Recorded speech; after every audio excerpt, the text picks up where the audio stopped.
మహానాడులో సీఎం చంద్రబాబు నాయుడు మాట్లాడుతున్నారు. లైవ్ లో చూద్దాం. ఏం తమ్ముళ్ళు, మీ రుణం తీర్చుకోవాలి. కూటమి ప్రభుత్వం ఏర్పడ్డాక మొదటి మహానాడు దేవుని కడపలో జరిగింది. రెస్పాన్స్ అదిరింది, సూపర్ హిట్ అయింది. ఇక్కడ ఒక విషయం మీకు చెప్పాలి. గత ఏడాది 2వ తేదీ ప్రజాగళం ఎన్నికల సభలో కడపకొచ్చాను. ఆ రోజు ఒక మాట చెప్పాను, కడప రాజకీయం మారుతోంది, కడప గడపలో మార్పు స్పష్టంగా కనిపిస్తుందని ఆ రోజు చెప్పాను. అది మీరు చూస్తే అహంకారంతో విర్రవీగే వారికి ఎన్నికల్లో కడప జిల్లా ప్రజలు అద్భుత చైతన్యంతో తీర్పు చెప్పారు. ఈ ఎన్నికల్లో ఒక కడపే కాదు, రాష్ట్రం ప్రతి ప్రాంతం అద్భుతమైన విజయాన్ని సాధించాం. ఉమ్మడి కడపలో 10కి 7 గెలిచాం. తమ్ముళ్ళు, ఇప్పుడు నుంచి కష్టపడితే 2029లో 10కి 10 సిద్ధమా అని అడుగుతున్నా. మిమ్మల్ని సిద్ధమా తమ్ముళ్ళు అడుగుతున్నా, ఆడబిడ్డలు సిద్ధమా అని అడుగుతున్నా.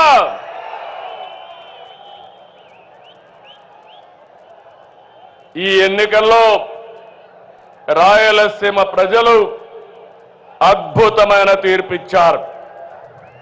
52 సీట్లకి 45 సీట్లు కూటమిని గెలిపించారు. ఇందులో టీడీపీ 40 దాకా గెలిపించారు. వైసీపీకి రాయలసీమలో 7 సీట్లు వస్తే తెలుగుదేశం కూటమికి ఒక్క ఉమ్మడి కడప జిల్లాలో 7 సీట్లు గెలిపించారు. ప్రజా తీర్పు మళ్ళీ మనకు ఒక బాధ్యత గుర్తు చేసింది. కానీ ఈ తీర్పును మనం అర్థం చేసుకున్నాం.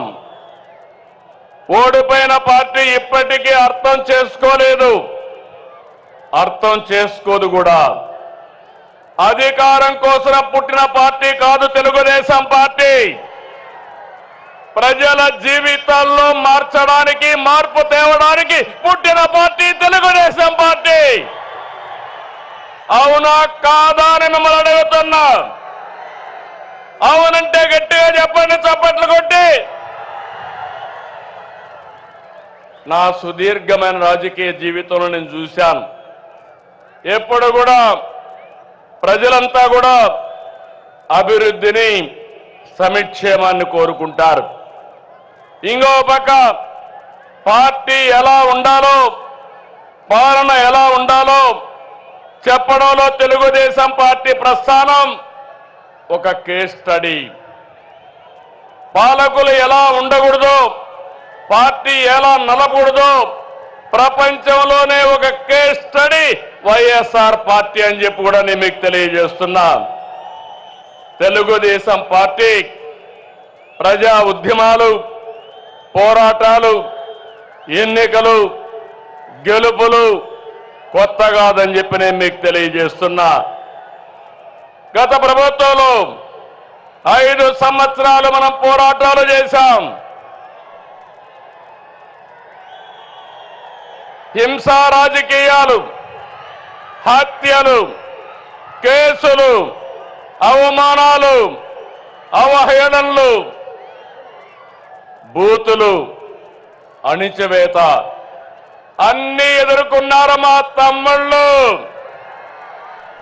మా ఆడబిడ్డలు. మీరే నా బలం, బలగమని మరొకసారి గుర్తు చేస్తున్నా.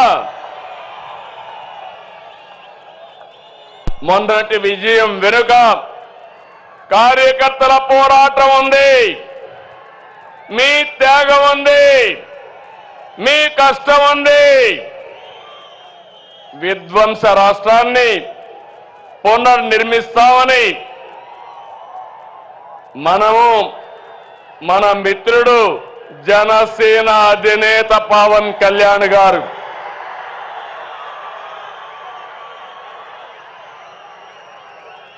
అదే మరిగా నరేంద్ర మోడీ గారి నాయకత్వంలో ఉన్న బీజేపీ ముగ్గురు కలిశాం, కూటమి ఏర్పాటు చేశాం.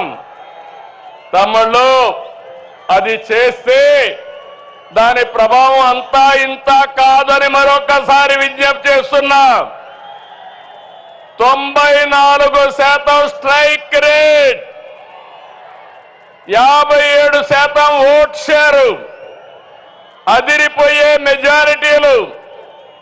ఒకప్పుడు ఎన్నికల అసెంబ్లీ అంటే 10,000, 15,000 మెజారిటీ వచ్చేది. మొన్న ఎన్నికల్లో కొత్త వాళ్ళకి సీట్లు ఇచ్చిన 83 మందికి 30,000 మెజారిటీలు వచ్చాయి. 30 మందికి 50,000 మెజారిటీ వచ్చింది. 10 మందికి 70,000 వచ్చింది. ముగ్గురికి 90,000 పైన మెజారిటీ వచ్చిందంటే ఇక్కడే గాజువాక ఎమ్మెల్యే పల్లా శ్రీనివాస్ ఉన్నాడు. 94,000 మెజారిటీ, అత్యంత మెజారిటీ.